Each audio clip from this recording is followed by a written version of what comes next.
আঘাতকারীদের একজন বলছে, তুমি কান্দো কই, তোমার চোখ দিয়ে তো পানি বের হয় না।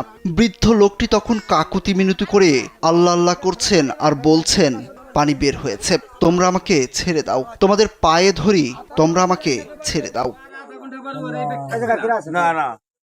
সামাজিক যোগাযোগ মাধ্যমে ছড়িয়ে পড়া একটি ভিডিওতে এভাবেই কাকুতি মিনতি করে বাঁচতে চেয়েছিলেন বৃদ্ধ বিল্লাল গাজী। ছড়িয়ে পড়া ওই ভিডিওতে তাকে আরও বলতে শোনা যায়, আমাকে ছেড়ে দাও, আমি ফজরের নামাজ পড়ব, আমাকে তোমরা আর মেরো না, মসজিদে দিয়ে দাও। ৮৩ বছর বয়সী মানসিক প্রতিবন্ধী বিল্লাল গাজীর এই আহাজারি মৃত্যুর আগে কেউ শোনেনি।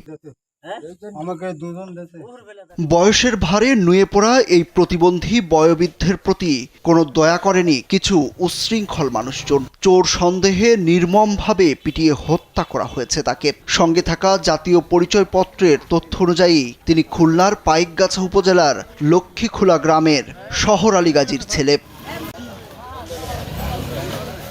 মঙ্গলবার দিবাগত রাত ১:৩০টার দিকে ফরিদপুরের নগরকান্দা উপজেলার গোয়ালপোতা গ্রামের লতিফ মণ্ডলের বাড়িতে গিয়ে ওঠেন বিল্লাল গাজী। পরে বাড়ির উঠানে রাখা একটি অটো ভ্যানের ওপর বসেছিলেন, কিন্তু লতিফের বাড়ির লোকজন মনে করেছে তিনি ভ্যানটি চুরি করতে এসেছেন। পরে আশপাশের লোকজনও জড়ো হন।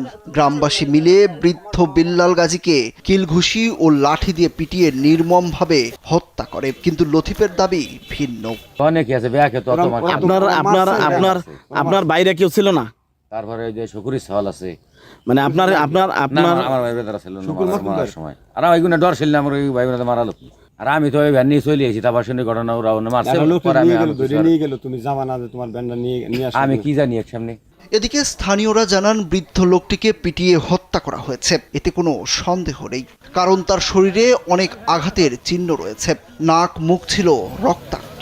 দেখলাম রাত 11:30টার ভাগে আমি দোকান করি, পানের দোকান। উনি যে বললো, বাবা একটা পান খাও, তুমি একটা পান চেয়ে খেলে। আমি বললাম, বাবা আপনি কি ভাত খাইছেন? ভাই না। উনি চৌকিতে বললাম যে আপনি এখানে শুয়ে থাকেন, কথা বললে আমি আমার বাসায় চলে গেলাম। এরপর জানতে পারলাম যে উনি এখানে মারা গেছে, এসে দেখতে পারলাম যে উনি এখানে মারা গেছে।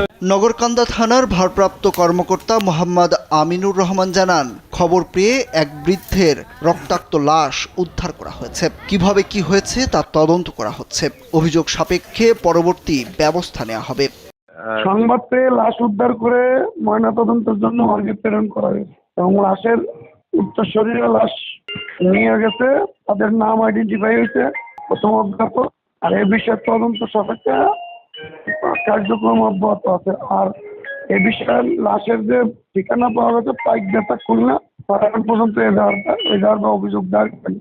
অভিযোগ সাপেক্ষে আর পিএম রিপোর্ট সাপেক্ষে পরবর্তী ব্যবস্থা চলছে। ভাই, এলাকাবাসী বলছেন, এই বৃদ্ধ মানুষটি বিভিন্ন এলাকায় ঘুরে ঘুরে কেউ 2 মুঠো খেতে দিলে তা খেয়ে বাঁচতেন, কিন্তু তিনি কোনোভাবেই চুরি করার মতো অবস্থায় ছিলেন না। তাকে যারা পিটিয়ে হত্যা করেছে তাদের শাস্তি চান তারা।